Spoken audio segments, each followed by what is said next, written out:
This is a solar system. Not the solar system, of course, that's what we live in, but it is a model of the solar system. We just made it with our kids, and it was such a fun, easy, and super simple project that I'd like to show you how we did this. Because if you would like to make your own, go for it.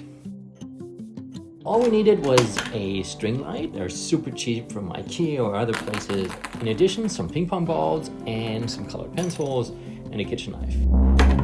We first started just coloring, put some pencil colors on the ping pong balls, and it surprisingly stuck and popped pretty well. I guess you could have used other pens and so on, but we were just lazy. We had this sitting around. To make the hole into the balls, that was a bit tricky. I just used the knife. I just turned the knife to make the hole a little roundish and carved off the overhanging plastic bits. Kind of worked for us. And we just stuck the lights in there, the LEDs. But later on, I also cut some slits into the holes, basically like a cross shape, and then stuck the light in there. That also worked pretty well. I guess you could use other methods of using heat or whatever. So if you have any other ideas, just let me know in the comments.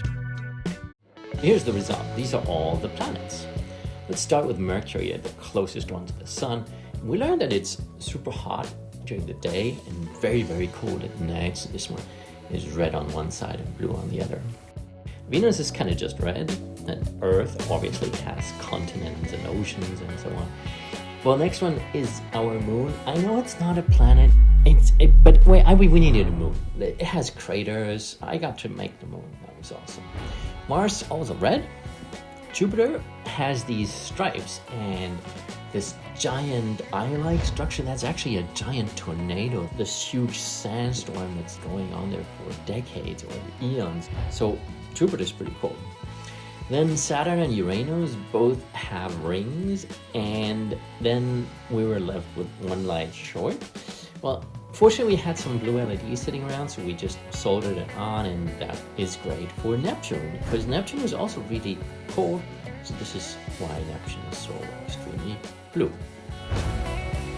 Well, that's already it. If you enjoyed this video, just make your own solar system and hit the like and subscribe button if you want to. And then see you around next time.